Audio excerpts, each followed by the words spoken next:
창세기 2장 4절에서 17절까지의 말씀 함께 봉독하시죠. 여호와 하나님이 천지를 창조하신 때에 천지에 창조된 대략이 이러하니라. 여호와 하나님이 땅에 비를 내리지 아니하셨고 경작할 사람도 없었으므로 들에는 초목이 아직 없었고 밭에는 채소가 나지 아니하였으며 안개만 땅에서 올라와 온 지면을 적셨더라. 여호와 하나님이 흙으로 사람을 지으시고 생기를 그 코에 불어넣으시니 사람이 생명이 된지라. 여호와 하나님이 동방의 에덴에 동산을 창설하시고 그 지으신 사람을 거기 두시고 여호와 하나님이 그 땅에서 보기에 아름답고 먹기에 좋은 나무가 나게 하시니 동산 가운데에는 생명나무와 선악을 알게 하는 나무도 있더라. 강이 에덴에서 발원하여 동산을 적시고 거기서부터 갈라져 네 근원이 되었으니 첫째의 이름은 비손이라. 금이 있는 하윌라 온 땅에 둘렸으며 그 땅의 금은 정금이요 그곳에는 베델리엄과 호마노도 있으며 둘째 강의 이름은 기혼이라. 구스 온 땅에 돌렸고 셋째 강의 이름은 히데겔이라. 아수르 동편으로 흐르며 넷째 강은 유브라데더라. 여호와 하나님이 그 사람을 이끌어 에덴 동산에 두사 그것을 다스리며 지키게 하시고 여호와 하나님이 그 사람에게 명하여 가라사대 동산 각종 나무의 실과는 내가 임의로 먹되 선악을 알게 하는 나무의 실과는 먹지 말라. 내가 먹는 날에는 정령 죽으리라 하시니라. 아멘. 우린 지난주까지 창세기의 7째 날까지의 창조가 어떤 의미를 담고 있는지 모두 공부를 했어요. 그죠? 우린 놀랍게도 그 창조 기사 속에 하나님께서 하나님의 백성들에게 반드시 하나님의 안식을 주시고야 마시겠다는 그런 결연한 언약이 들어있음을 알았습니다. 그러니까 이 창세기는 하나님께서 어떠한 언약을 세우시고 그 언약을 어떻게 완성해 가시는가를 주제로 삼고 있는 책인 거예요. 한마디로 창세기는 언약의 책입니다. 아니 창세기뿐만 아니라 모든 성경이 다 언약의 책이에요. 그래서 구약, 신약이라고 부르는 것입니다. 오늘 본문의 첫 단어가 바로 그 주제를 확증해 주는 단어예요. 뭐죠? 여호와 하나님. 히브리어로는 엘로힘 야훼예요. 여호와 야훼. 우리가 지난주까지 공부한 2장 3절까지에서는 하나님의 이름이 그냥 엘로힘이에요. 그 엘로힘이라는 이름의 의미는 능력의 하나님, 전지전능한 하나님이라는 뜻이거든요. 그런데 오늘 본문부터는 하나님의 이름이 거의 엘로힘 야훼로 기록이 되어 있어요. 성경에는 이 엘로힘 야훼라는 단어가 무려 6,800번이나 나옵니다. 그러니까 성경에서 이 엘로힘 야훼라는 하나님의 이름이 얼마나 중요한 단어인지 아시겠죠? 어떻게 보면 성경 전체의 주제가 바로 그 야훼, 여호와라는 그 하나님의 이름 안에 모두 내포되어 있다고 해도 과언이 아닐 만큼 그 이름의 의미는 중요한 거예요. 야훼, 여호와라는 이름 안에 어떤 내용이 들어있는지를 살피기 위해서 출애굽기로 한번 가보겠습니다. 출애굽기 3장 14절 보세요. 하나님이 모세에게 이르시되 나는 스스로 있는 자니라. 또 이르시되 너는 이스라엘 자손에게 이같이 이르기를 스스로 있는 자가 나를 너희에게 보내셨다 하라. 하나님이 또 모세에게 이르시되 너는 이스라엘 자손에게 이같이 이르기를 나를 너희에게 보내신 이는 너희 조상의 하나님 곧 아브라함의 하나님, 이삭의 하나님, 야곱의 하나님 여호와라 하라. 이는 나의 영원한 이름이요 대대로 기억할 나의 표이라. 하나님께서 당신의 이름을 야훼, 여호와라고 소개하시면서 그 이름의 의미를 뭐라고 이야기하세요? 스스로 있는 자라고 이야기하시죠? 출애굽기 6장으로 가보세요. 2절. 하나님이 모세에게 말씀하여 가라사대 나는 여호와로라 또 말씀하세요. 내가 아브라함과 이삭과 야곱에게 전능의 하나님으로 나타났으나 나의 이름을 여호와로는 그들에게 알리지 아니하였고 가나안 땅 곧 그들의 우고하는 땅을 주기로 그들과 언약하였더니 이제 애굽 사람이 종을 삼은 이스라엘 자손의 신음을 듣고 나의 언약을 기억하노라. 이곳에서는 여호와 하나님이 언약을 하시고 언약을 이루시는 분으로 소개되고 있잖아요. 그러니까 여호와, 야훼, 하나님이라는 이름이 담고 있는 내용은 스스로의 능력과 열심으로 언약을 맺으시고 언약을 반드시 이루시는 분이라는 뜻이 들어있는 거예요. 다시 한번요.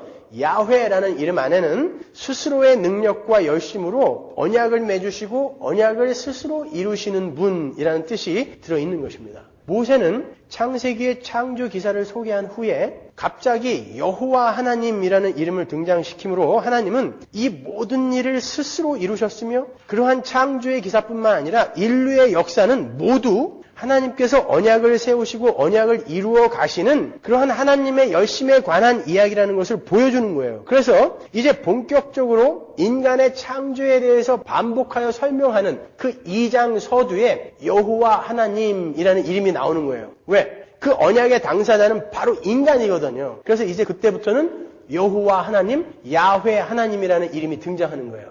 언약을 세우시고 언약을 반드시 이루실 하나님이라는 뜻이죠. 오늘 본문은 주의 깊게 해석을 하지 않으면 자칫 곡해를 불러일으킬 소지가 많은 부분이에요. 언뜻 보면요, 각기 다른 창조 기사가 반복되는 것 같기도 하고 앞부분의 내용과 모순이 되는 듯한 내용도 발견이 되기 때문입니다. 그래서 어떤 사람들은 창세기 1장 1절부터 창세기 2장 3절까지의 그 창조와 이 창세기 2장 4절 이하에 나오는 창조의 이야기를 각기 다른 창조로 봐요. 첫 창조가 실패를 했기 때문에 또 다른 창조가 있었다라는 그런 억지 주장을 하죠. 여러분, 그러면 하나님은 실패도 하실 수 있는 분인가요? 그렇다면 우리가 그 하나님 믿을 필요 없죠. 그죠? 또 어떤 사람들은 창세기 2장 4절 이하의 창조가 2장 3절까지의 그 창조를 반복하는 것이다라는 것은 인정은 하지만 창조의 순서가 언뜻 보면 1장의 것과 틀리게 기록이 되어 있단 말이에요. 그래서 이 창세기의 창조 기사는 당시 고대 근동지방의 설화들을 이렇게 짜집기 해놓은 것에 불과하다는 그런 주장을 펴기도 해요. 과연 그러한 주장들이 일리 있는 주장들인지 제가 오늘 클리어하게 그 부분을 제가 주석해 드리겠습니다. 잘 들으세요. 먼저 2장 4절을 보시면 거기에 대략이라는 단어가 나와요. 그 대략이라고 번역이 된 히브리어 단어가 톨르도트라는 단어예요. 아주 중요한 단어입니다. 그 톨르도트라는 단어는요, 역사라는 뜻도 있고 기원, 레코드라는 뜻도 있고 기원에 관한 기록, record of the origin이라는 의미를 갖고 있어요. 그러니까 대략이 이러하니라 라는 구절이 의미하는 바는 2장 4절부터 전개되는 이야기는 2장 3절까지의 내용이 다른 관점에서 재묘사되는 기록이라는 뜻이 되는 거예요. 그러니까 이 2장 4절 이하가 첫 번째 창조가 아니라 두 번째 창조다라고 주장하는 사람들은 그러한 단어 연구조차 제대로 못한 얼치기 신학자들인 거예요. 신학자들이 그렇게 주장한단 말입니다, 여러분. 그런데 5절을 보시면 아담이 창조되기 직전의 천지의 묘사가 조금 이상하죠. 분명히 셋째 날 창조 때 초목과 채소들이 창조가 되었음에도 불구하고 여섯째 날에 창조된 아담이 창조될 때 초목도 없었고 채소도 없었다라고 기록이 되어 있단 말이에요. 좀 이상하지 않으세요? 다 어디 간 거예요? 셋째 날에 만들어 놓은 거는. 그 이유는 이러합니다. 창세기 2장 3절까지의 그 창조 기사는 천지 창조의 전체를 개괄적으로 기록을 한 것이지만 2장 4절부터는 하나님과 직접 언약을 맺는 언약의 당사자인 사람의 초점을 두고 기록을 하고 있는 거예요. 그러니까 2장 4절 이하는 창세기의 여섯째 날의 창조를 사람이라는 존재에 더욱 초점을 두어서 부연 설명하고 있는 것이라고 보시면 되는 거예요. 그래서 모세는 사람이라는 존재가 하나님에게 얼마나 소중한 존재인지를 강조하는 단어와 문투를 사용해서 2장 4절을 기록하고 있어요. 5절을 잘 보시면 그 문장의 강세는, 그 문장이 강조하는 것은 들에 초목이 없었고 밭에 채소가 없었다라는 데 있지 않고 경작할 사람이 없었다의 강세가 있는 거예요. 보세요. 2장 5절. 여호와 하나님이 땅에 비를 내리지 아니하셨고 경작할 사람도 없었으므로. 지금 이제 사람에 대한 이야기를 할 건데 경작할 사람이 없었다라고 시작하는 거예요. 그래서 들에는 초목이 아직 없었고 밭에는 채소가 나지 아니하였다라고 이야기하는 거예요. 여기서 들과 밭이라고 번역이 된 단어는 사데라는 단어예요. 땅이 아닙니다. 히브리어 땅은 에레츠라는 단어인데 여기에서 들과 밭이라고 번역된 단어는 사데예요. 그러니까 땅에 초목과 채소가 없었던 게 아니라 인간이 경작하고 다스릴 들과 밭에 초목이 없었다라는 거예요. 모세가 이 문장에서 강조하고자 하는 것은 이 천지 만물 중에 가장 중요한 사람이라는 존재가 아직 없었기 때문에 그들이 다스리고 경작해서 풍성한 수확을 거둘 밭과 들의 초목과 채소가 존재하지 않았음을 강조하는 거예요. 아시겠죠?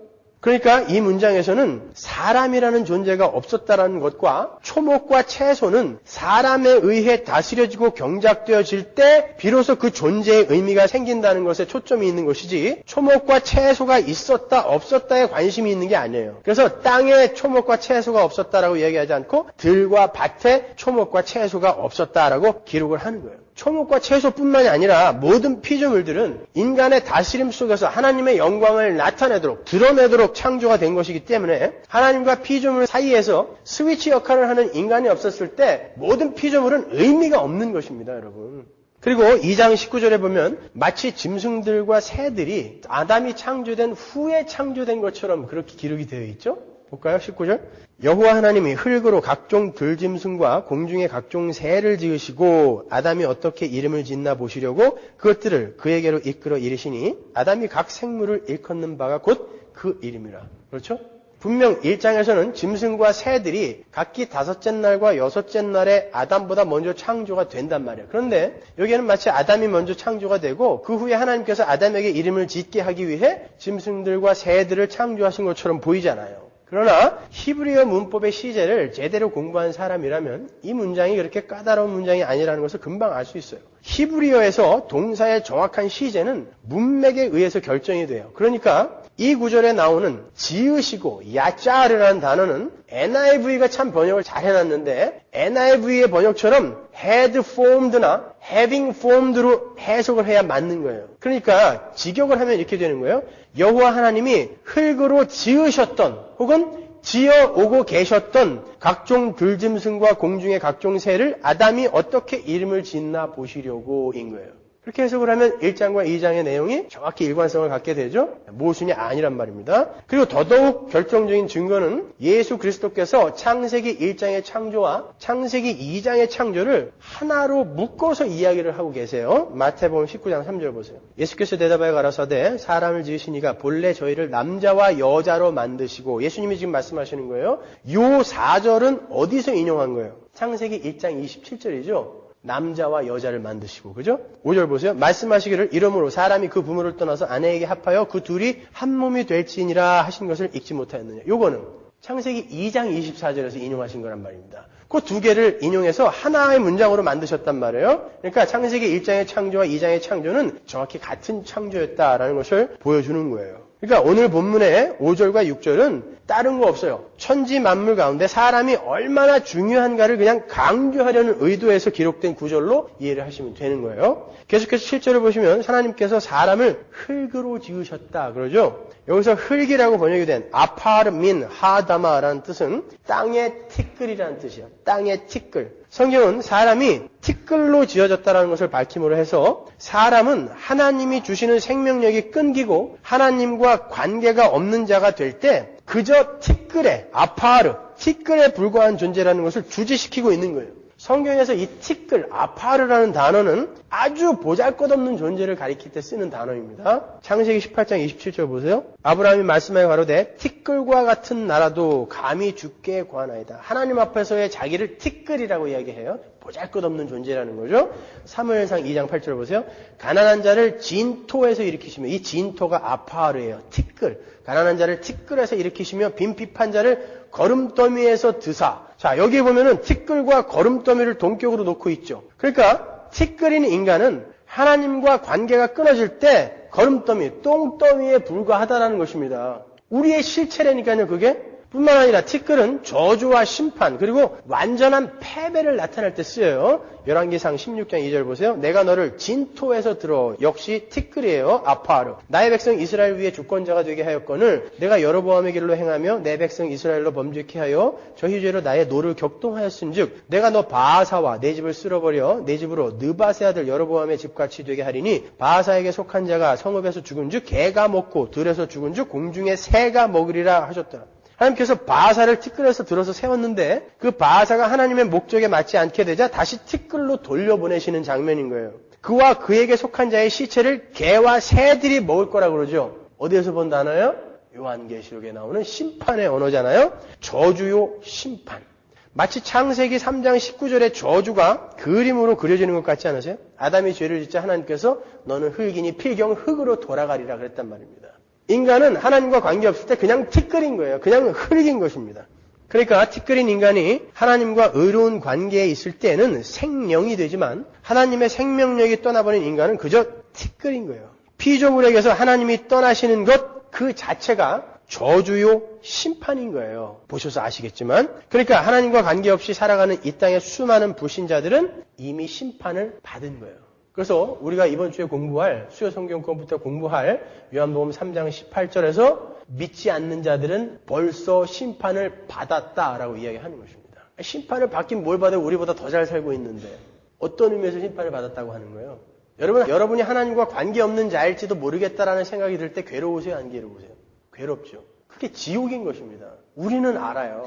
그런데 그게 바로 지옥인데, 지옥이 뭐라고 했어요? 하나님의 형상으로 지어진 인간이 하나님으로부터 초월적인 그 복을 계속 받아서 살아야 하는데 그 하늘의 복과 단절이 되어서 이 땅에 갇혀버린 상태를 지옥, 땅지, 감옥, 옥 그러는 거예요. 지옥인 거예요. 거기다 나중에 하나님이 불만 못하면 그게 지옥인 것입니다. 근데 마귀가 이 지옥에다가 달콤하고 재미있는 것들을 너무 많이 만들어 놨어요. 그리고 그것을 쫓아가라고 바쁘게 만들어 놓은 것입니다. 그래서 그걸 쫓아가느라 이 지옥을 인식하지 못하는 거예요. 어느 날 그들이 추구하고 열망하던 이 지옥의 것들이 확 빠져버리면 그때 이게 지옥이었구나 라고 인간들은 알게 될 거란 말이에요. 근데 우리는 이미 알아요. 뭐가 지옥인지. 하나님과 내가 관계없는 자가 되는 그 상태가 지옥인지를 우리는 안단 말입니다, 여러분. 그래서 우리는 이미 이 땅에서 하나님과 관계없는 삶이 얼마나 공허하고 허무하고 고통스러운 삶인지를 알게 되어 최선을 다해 믿음에 거하려고 애를 쓰는 거예요. 여호수아 7장 6절 보세요. 여호수아가 옷을 찢고 이스라엘 장로들과 함께 여호와의 궤 앞에서 땅에 엎드려 머리에 티끌을 무릅쓰고 저물도록 있다가, 이거는 아이성에서 패배한 이후에 여호수아가 티끌을 뒤집어 쓰는 장면이에요. 그러니까 뭐예요?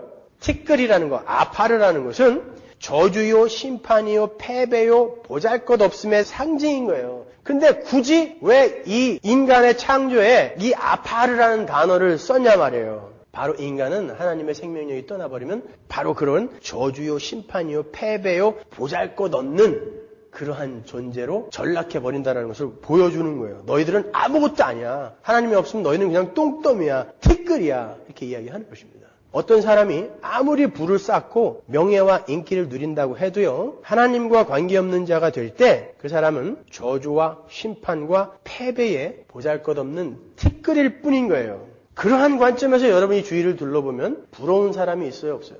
뭐가 부러워요? 여러분이 부끄러운 게 있어요, 없어요? 뭐가 부끄럽습니까? 못 가지고 못 배우고 뚱뚱하고 못생긴 게 부끄러우세요? 뭐가 부끄러워요? 그리고 뭐가 부러우세요?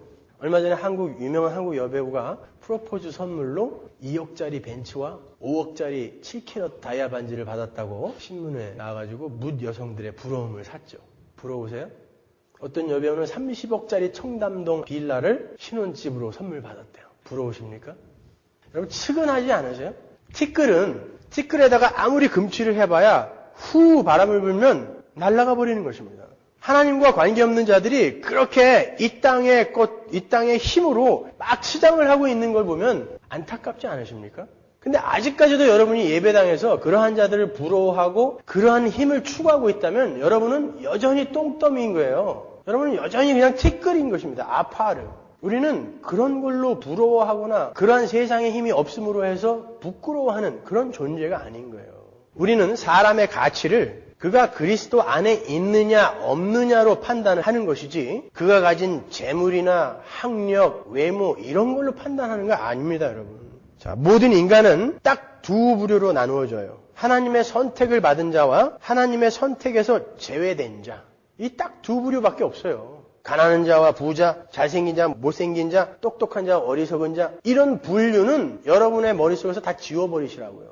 성도에게 있어서 이 땅의 사람은 딱 두 부류밖에 없다니까요. 구원받은 자와 유기된 자. 그러니까 정작 여러분이 부러워해야 할 것은 그런 외형적인 조건들이 아니라 그가 얼마나 예수 그리스도와 하늘의 복을 풍성히 누리며 사는가를 부러워하셔야지, 그거는 하나도 안 부러워하고 그가 가진 외적인 힘을 가지고 자꾸 부러워하면 여러분은 신자가 아닌 거예요. 여러분, 하나님의 선택을 받은 자들은 영생을 소유한 자라는 관점에서 평등해요. 그리고 하나님의 선택에서 제외된 자들은 그저 티끌이라는 면에서 역시 평등해요. 그런데 세상은 그 티끌들에게, 그 평등한 티끌들에게 서로 경쟁을 하도록 만들어 놨어요. 올림픽이나 미스코리아 선발대회 이런 거 만들어 갖고 경쟁을 하게 만들어 놨어요. 그러니까 티끌들이, 아파르, 똥더미들이 서로 모여갖고 자기들이 잘났다고 경쟁하고 있는 거예요. 근데 이 경쟁이 얼마나 재미있냐면, 왜? 힘이니까. 얼마나 재미있냐면 이 경쟁을 쫓느라 지옥을 잊어버려요. 하나님을 잊어버린다니까요. 세상이 그렇게 만들어 놓은 것입니다.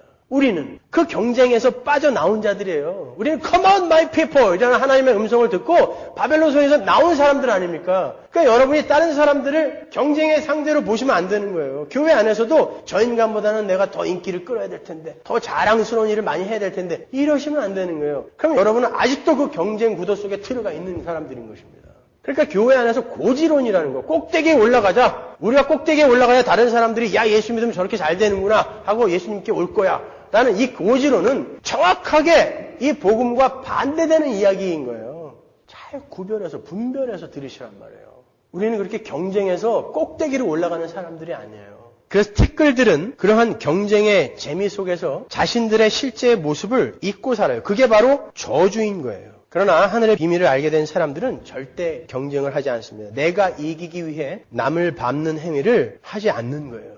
우리는 그저 티끌에 불과한 사람들이었는데 하나님께서 이렇게 생명 있는 자로 만들어 주셨다라는, 우리는 똥더미였는데 하나님이 이렇게 생명 있는 자로 만들어 주셨다는 그 복음이 너무 감사해서 사소한 것들로 경쟁하지 않고 세상이 추구하는 그 힘이 없다고 풀주고 하지도 않는 것입니다. 야고보서 1장 9절 보세요. 낮은 형제는 자기의 높음을 자랑하고 부한 형제는 자기의 낮아짐을 자랑할지니 이는 풀의 꽃과 같이 지나감이라. 해가 돋고 뜨거운 바람이 불어 풀을 말리우면 꽃이 떨어져 그 모양의 아름다움이 없어지나니 부한 자도 그 행하는 일에 이와 같이 쇠잔하리라. 그런 것들, 외적인 것들은 전부 풀 같더라는 거예요. 후 불면 날아가는 거, 곧 사라질 것들이라는 것입니다. 그런 걸로 가치의 기준을 삼지 말라라는 거예요.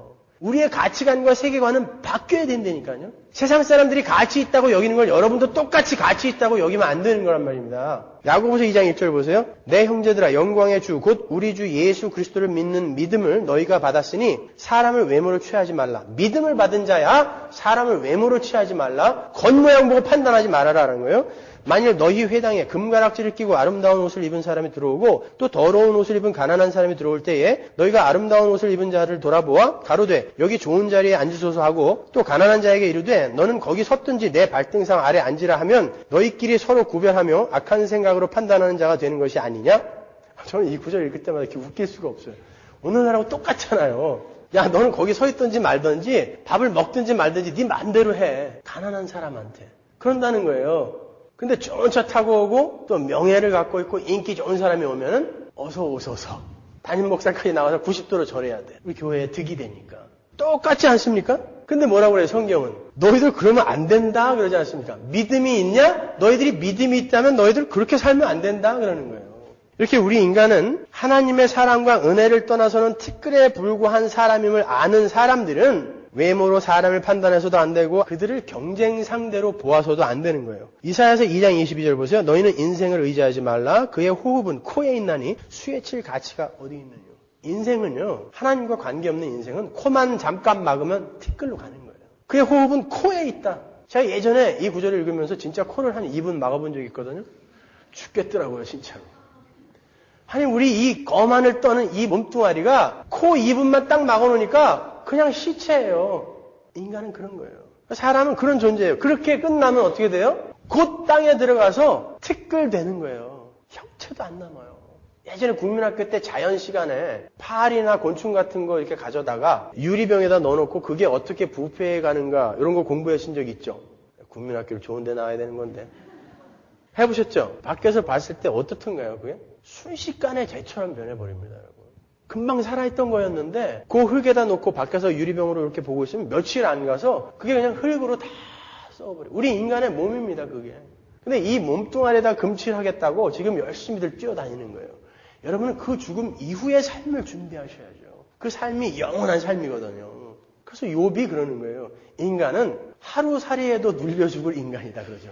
인간이라는 존재는 하나님과 관계없는 인간인 존재는 똥더미일 뿐만이 아니라 하루살이에도 눌려서 죽을 수 있는 그런 나약한 존재라는 것입니다. 너희에게 그걸 알아먹으라고 지금 창세기에서 우리를 아파르, 티끌로 지어졌다라고 굳이 설명을 해주는 거예요. 따라서 우리 성도들은 하나님 앞에서 우리의 그 연약함을 인정하고 왜? 하나님 없는 나는 티끌이니까. 그걸 뭐라 그래요? 자기 부인이라고 그러는 거예요. 그거를. 우리의 꼬라지를 알아가는 걸 자기 부인이라고 하는 것입니다. 마이 와이프가 아니라. 자기 부인을 하면서 하나님의 도우심만을 구하며 겸손하게 하루하루를 보내야 하는 거예요. 하나님과 관계없는 우리는 그저 티끌이니까. 거기에 신경 쓰고 거기에 몰두하는 거예요. 우리 성도는요. 계속해서 본문을 보시면 하나님께서 그렇게 티끌로 만들어진 인간에게 생기를 불어넣으셨다 그러죠. 여기서 쓰인 생기, 네샤마라는 단어는요. 생명의 기운이라는 뜻이에요. 생명이 아니라 생명의 기운이라는 뜻이에요. 그러니까 최초의 인간에게 부어졌던 생기는 언제든지 철회되어질 수 있는 생명의 기운이었지 생명 자체가 아니었던 거예요. 성경은 그러한 생명의 기운을 소유했던 아담이 어떻게 영원한 생명을 소유하게 되는지를 설명해 주는 게 성경인 거예요. 하나님은 자기 희생, 십자가를 통해서 자신의 백성 안에 영원히 내주하시는 방법으로 그 백성들을 생명의 기운 정도가 아닌 생명으로 만들어내실 것임을 성경 전체에서 보여주고 계신 거예요. 우리가 요한복음에서 공부했잖아요. 생명은 어디에 있나니? 그리스도 안에 있나니. 우리는 생명이 내 안에 있는 줄 알았잖아요. 근데 생명은, 성경이 말하는 생명은 그리스도 안에만 있어요. 그래서 그리스도가 그 안에 있는 자만 살아있는 자예요. 나머지는 죄와 허물로 죽어있는 자라고 이야기하는 것입니다. 시체. 그래서 그들을 감히 똥더미라고 이야기하는 거예요. 거름더미, 아파르, 티끌. 여러분은 예수로 말미암아 살아있는 존재가 되어버린 것입니다. 하나님의 자녀가 된 거예요. 그게 감격스럽지 않으세요? 똥더미였던 내 안에 예수가 들어오셔서 내가 생명이 됐다니까요. 그러니까 여러분은 장갑인 거예요. 장갑은 이 손이 이렇게 들어가야 비로소 장갑의 역할을 하는 거죠. 장갑이 그냥 땅에 떨어져 있으면 뭐예요? 그건 아무것도 아니에요. 여러분 안에 예수가 들어와서 촥 껴지니까 여러분이 이렇게 성도가 된 것입니다.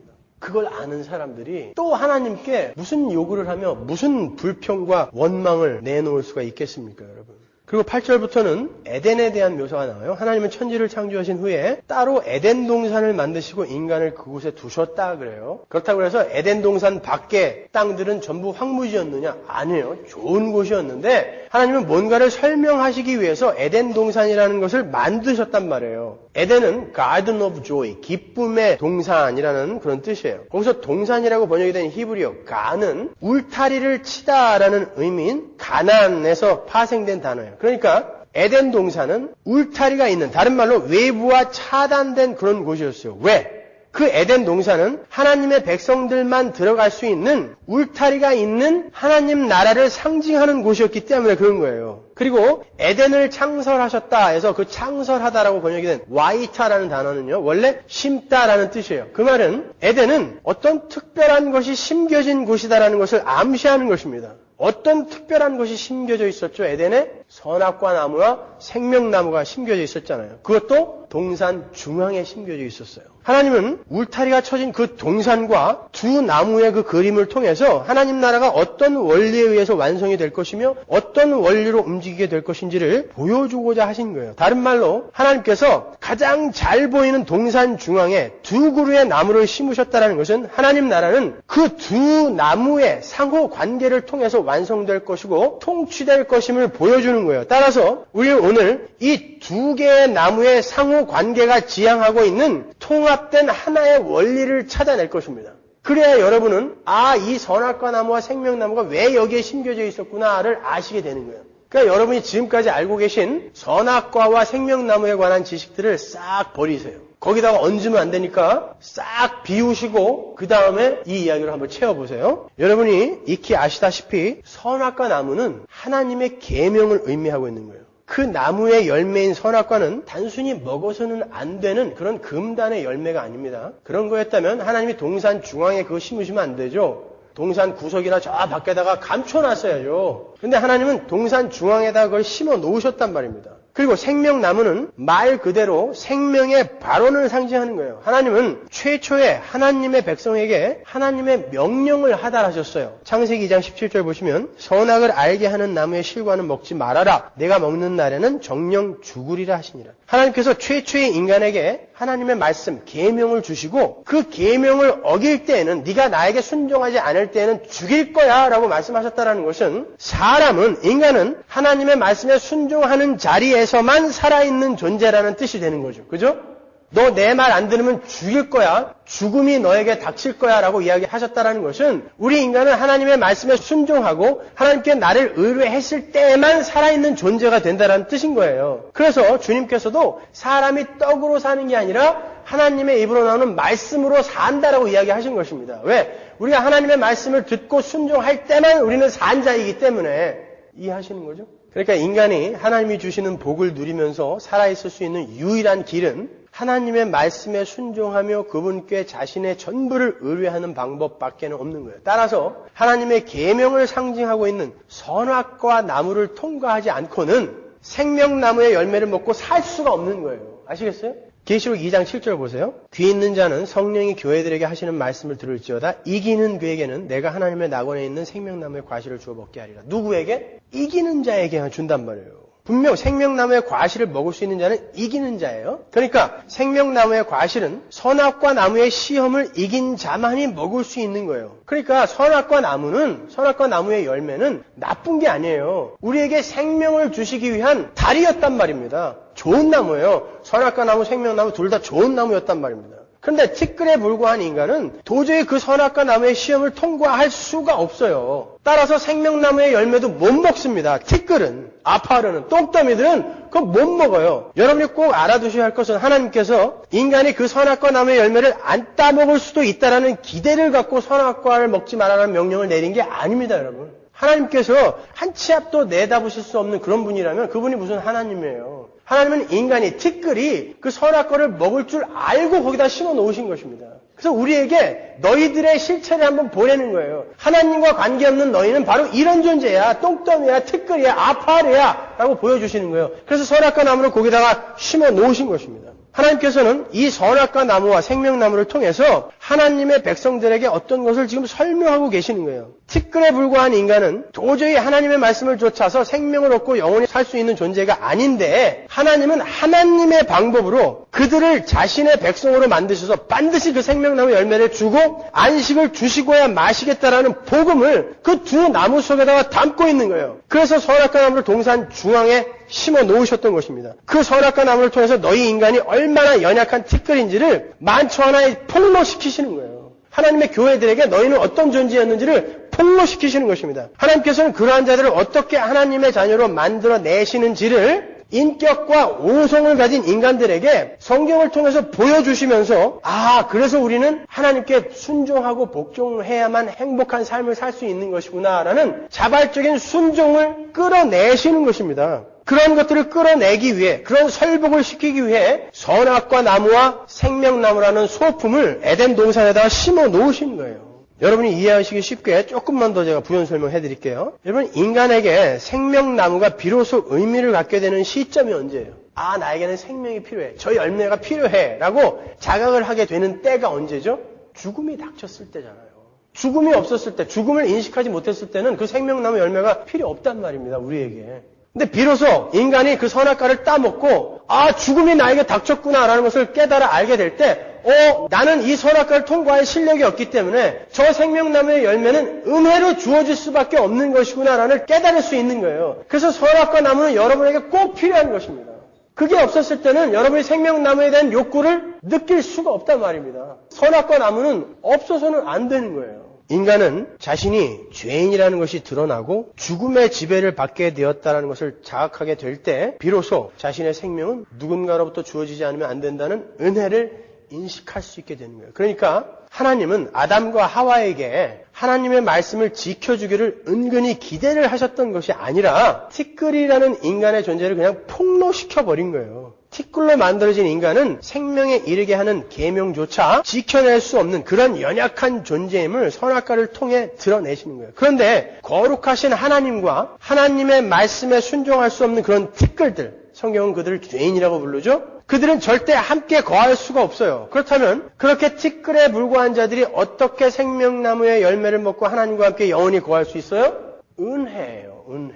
그 에덴 동산의 그 그림 안에는 은혜가 들어가 있는 거예요. 티끌인 인간은 하나님의 은혜가 아니면 그저 똥덩어리 거름더미일 수밖에 없음을 선악과 나무와 생명나무가 가르치고 있는 거예요. 성경은 하나님께서 그러한 티끌들을 어떻게 용서하시고 하나님의 아들들로 만드시는지를 보여주는 거예요. 하나님은 에덴 동산과 두 나무의 이야기를 통해서 흙은 그냥 흙일 수밖에 없음을 폭로하시고 그 흙이, 그 땅이 어떻게 하늘을 덧입게 되는지를 암시하고 계시는 거예요. 그래서 바울은 그 이야기를 이렇게 요약합니다. 고린도전서 15장 48절 보세요. 무릇 흙에 속한 자는 저 흙에 속한 자들과 같고 무릇 하늘에 속한 자는 저 하늘에 속한 자들과 같으니 우리가 흙에 속한 자의 형상을 입은 것 같이 또한 하늘에 속한 자의 형상을 입으리라. 하나님은 땅에 속한 흙에게 하늘을 덧 입히시겠다는 거예요. 그게 복음인 거예요. 근데 그 방법이 뭐예요? 은혜라는 거예요. 은혜. 로마서 4장 6절 보세요. 일한 것이 없이 하나님께 의로 여기심을 받는 사람의 행복에 대하여 다윗의 말한 바 그 불법을 사하심을 받고 그 죄를 가리우심을 받는 자는 복이 있고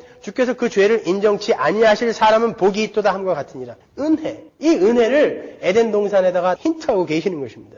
에덴 동산에서 티끌인 인간의 정체가 폭로된 후에 모든 인간들은 신자 불신자 할 것 없이 모든 인간들은 생명나무 컴플렉스를 갖게 됐어요. 생명나무 컴플렉스. 선악과 나무를 통해서 자신들의 정체가 폭로되었고 죽음이라는 것을 당면하게 되었음을 알게 된 인간들은 비로소 생명나무에 대한 욕구를 갖게 된 거예요. 그런데 우매한 이 티끌들이, 이 똥토미들이 하나님의 은혜를 구하는 게 아니라 분명히 성경에는 너희들은 안 되니까 하나님이 은혜로 너희들에게 이 열매를 먹게 해 주셔야 돼가 창세기부터 기록되어 있는 거거든요. 근데 이 우매한 인간들이 자기들의 힘으로 그 열매를 먹어보겠다라고 나선 거예요. 그게 가인부터 시작된 거죠. 성을 쌓고 문화를 만들고 과학을 만들고 종교를 만들고 윤리와 도덕을 만들어버린 것입니다. 그걸 선행체계, 지식체계라고 부르잖아요. 그것으로는 안 된다라는 것이 역사가 증명해낸 것 아닙니까? 공산주의가 땅을 유토피아로 만들었나요? 어떤 고등종교가 이 땅을 살기 좋은 곳으로 만들었습니까? 사람들이 교육을 많이 받았더니 이 땅이 살기 좋은 곳이 되었나요? 아닌 거예요. 그것으로는 생명나무에 갈 수가 없는 것입니다. 그것들이 다 뭐예요? 세상의 힘인 것입니다. 그 세상의 힘으로는 절대 그 생명나무에 도달할 수 없는 거예요, 여러분. 인간들은 자기들이 만들어내는 힘으로 그 생명나무 컴플렉스를 해결할 수 있다라고 착각한 거죠. 오늘도 그 티끌들은 하나님은 안중에도 없고 자신들이 하나님이 되어서 행복을 창조해 내보겠다고 열심히 뛰고 있어요. 그게 바로 저주와 심판과 패배와 보잘것없음의 집합체인 티끌들의 실체인 것입니다. 그런데 하나님은 그들 중에서 하나님의 백성들을 선택하시고 그들에게 은혜로 생명나무를 먹게 하셨어요. 선악과 나무의 시험을 하나님의 아들에게 통과하게 하시고 하나님의 백성들을 그 아들의 품속에 집어넣으셔서 생명나무로 인도하신 것입니다. 그걸 은혜라고 부르는 거예요. 그럼 하나님의 선택을 받지 못하고 여전히 세상의 힘으로 생명나무에 도달하려고 하는 그런 사람들은 도대체 왜 만드신 걸까요? 어차피 유기될 건데 왜 만드셨을까요? 그들은 바로 하나님의 은혜를 입기 전에 그 티끌들의 삶, 티끌들의 실체를 폭로하는 소품들인 거예요. 제 말이 좀 잔인합니까? 정확하게 맞는 말이에요. 하나님은 하나님의 백성들에게만 관심이 있다니까요. 그들을 위해 불신자들을 소품으로 택하신 거예요. 하나님을 알지 못하고 티끌의 삶을 사는 자들이 어떻게 사는지를 그들이 우리에게 여실히 보여주고 있는 것입니다. 그들은 여전히 동산 중앙의 선악과를 열심히 자기 힘으로 따먹고 있는 아담의 모습을 보여주고 있는 소품들인 거예요. 그들은 하나님의 백성들이 하나님의 은혜를 받기 전에 자신들이 어떠한 존재였는지를 배우고 하나님의 은혜를 입어 영생을 얻는다는 것이 얼마나 엄청난 사건인지를 알게 하기 위해 동원된 소품에 불과한 거예요. 혹시 이곳에도 그렇게 악이라는 게 무엇인지, 티끌에 불과한 자들이 어떠한 자들인지를 드러내기 위해 소품으로 쓰여지는 분들이 계실지도 모를 텐데 안타까울 따름입니다. 이렇게 선악과 나무와 생명나무 이 두 그루의 관계가 지향하고 있는 것은 죽음 속에 숨겨진 생명인 거예요. 선악과를 먹지 말라는 창조의 하나님의 명령을 기어이 어기는 그 인간의 모습 속에서 우리는 무엇을 볼 수 있어요? 창조주를 살해해버리는 인간을 볼 수 있는 것, 피조물을 볼 수 있는 것입니다. 아담이 하나님의 말씀이 듣기 싫어서 내 위에 절대 상위에 어떤 존재가 있다는 것이 싫어서 그 선악과를 먹었잖아요. 그 말은 아담이 하나님과 방불한 힘이 있으면 하나님을 그는 분명히 죽였을 것이라는 뜻입니다. 아니라고요? 실제로 이 땅에 그런 일이 일어났잖아요. 하나님이 이 땅에 오셨는데 자기의 힘을 의지해서 그 생명나무로 가려고 했던 율법과 제사제도를 열심히 지켜갖고 생명나무로 가려 했던 유대인들이 그 창조주 하나님을 살해해버리지 않았습니까? 에덴 동산의 이야기는 바로 그 이야기를 담고 있는 것입니다. 그러니까 에덴 동산의 선악과 나무와 이 생명나무는 바로 십자가를 만드는 재료가 된 것입니다. 하나님은 이 두 나무를 뽑아서 선악과 나무와 생명나무를 뽑아서 십자가를 만들고 예수 그리스도를 거기다가 달아버린 것입니다. 그러므로 말미암아 우리가 생명나무의 열매를 먹게 된 거예요.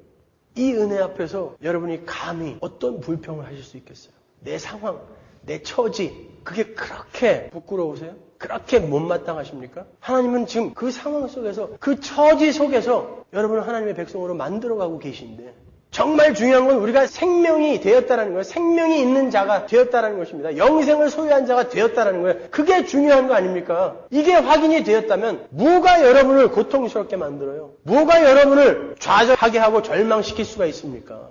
이게 확인이 안 됐으니까 그렇게 추풍낙엽처럼 일엽편주처럼 이리 갔다 저리 갔다 흔들리는 거예요.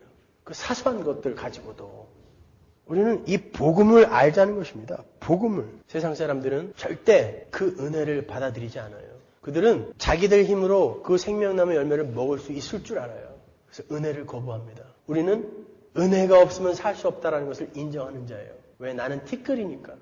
하나님의 은혜가 없는 이곳은 지옥이니까. 내가 하나님의 은혜만을 구한다는 것은 나는 그분의 말을 듣겠다라는 의지의 발동이기도 한 거고요. 왜? 내가 하나님의 말씀을 들을 때만 나는 산자라는 것을 알고 그때만이 나는 행복하다는 걸 알기 때문에 우리는 그 삶을 자꾸 추구하게 되는 것입니다. 들어야지. 하나님의 말씀을 들어야지. 그 뜻대로 살아봐야지로 가게 되는 거죠. 노력도 하지 않는 자식 서울대에 보내달라고 기도하고 열심을 부리지도 않고 일확천금 얻게 해달라고 하고 그런 기도를 하는 자들이 모여있는 것을 교회라고 합니까? 우리에게는 생명이 주어져 있어요, 여러분. 생명. 제가 설교를 하고 제가 감격을 해갖고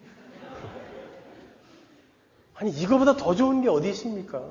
그 복음 안에 충만하게 거하십시오, 여러분. 그 십자가 안에 생명나무와 선악과 나무가 다 들어있는 거예요. 그 십자가 안에 주홍 같은 죄인들이 들어가 있고 그 십자가 안에 하얗게 말갛게 동이서에서 먼 것 같이 죄가 씻겨진 하나님의 백성들이 같이 들어있다니까요. 주홍 같은 죄를 지은 자들은 거기서 죽어있고 그 십자가의 공로로 말미암아 하얗게 깨끗한 세마포 옷을 입게 된 하나님의 백성들이 거기에 살아있는 것입니다. 그 십자가 안에. 그러니까 에덴 동산 안에 생명나무와 선악과 나무 거기에는 뭐가 들어있는 거예요? 예수 그리스도와 십자가가 들어있는 것입니다. 그러니까 성경은 처음부터 끝까지 예수 그리스도와 십자가 이야기만 하고 있어요. 거기에만 관심을 두고 있다는 것입니다. 엉뚱한 거 찾아다니지 마시란 말이에요.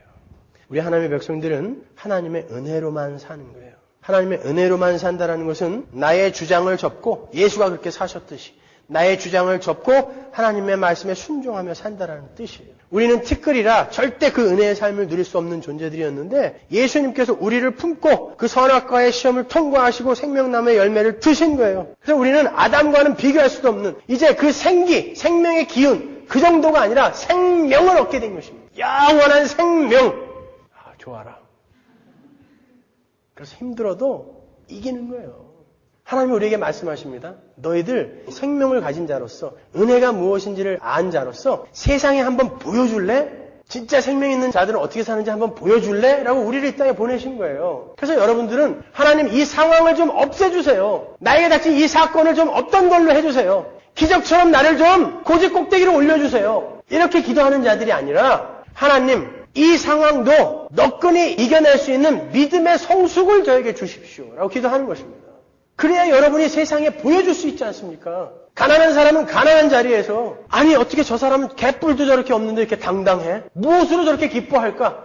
부자는 부자의 자리에서 어떻게 저 사람은 저 상태에서 이렇게 겸손할까?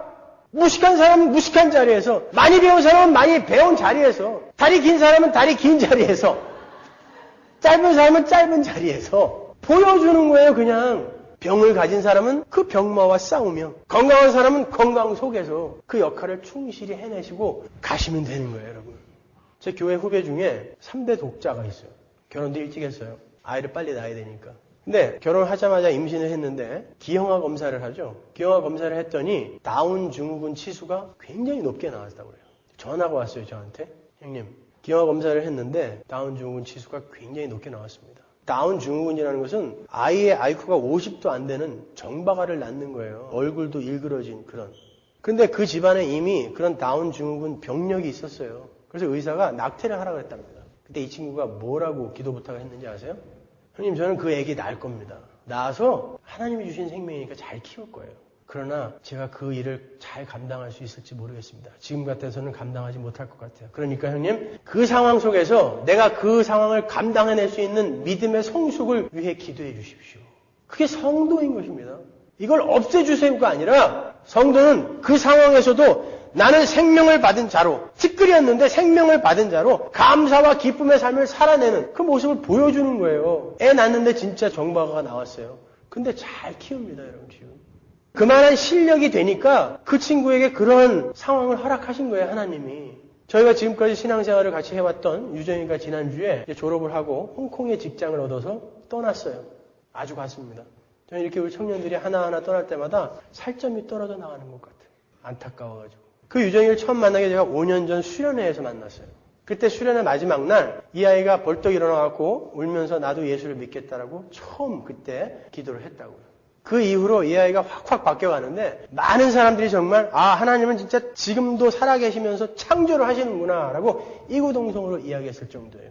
참 성숙한 신앙인의 모습을 우리에게 보여줬습니다. 매년 중국에 가서 그 아이들과 함께 선교 활동을 했고 그리고 본인 자비로 1년에 2-3차례씩 그 중국에 가서 그 아이들하고 같이 놀아주고 복음을 전하고 그랬어요.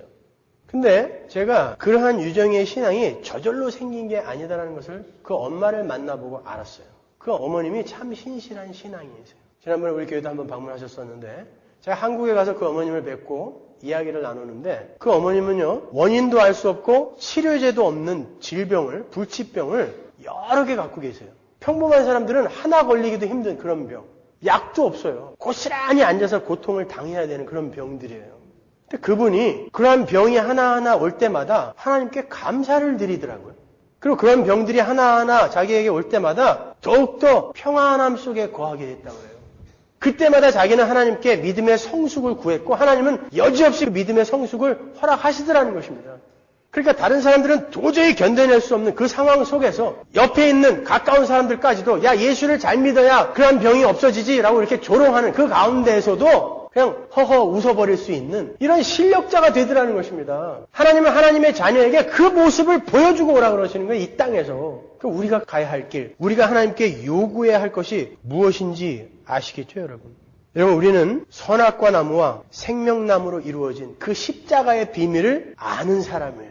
하나님은 우리 성도들에게 성도다운 삶을, 증인의 삶을 이 땅에서 요구하고 계십니다. 그 삶을 살기 위해서 여러분은 이 복음을 더 깊이 이해하시고 자각하시고 공부하시고 연구하시고 상고하셔야 되는 거예요. 그래야 우리가 그 삶을 잘 살아낼 수 있기 때문입니다, 여러분. 여러분이 처한 각자의 자리에서 그 삶을 좀 열심히 잘 살아주십시오. 다음 주에 이 선악과 나무와 생명나무에 관해서 조금 더 제가 부연 설명해드리고 그 에덴을 관통하여 흐르는 그 네 강 궁금하지 않으세요? 그 네 강과 또 에덴을 수놓고 있는 그 보석들이 무엇을 상징하는 것인지 제가 자세히 설명해드리도록 하겠습니다. To be continued. 기도하겠습니다.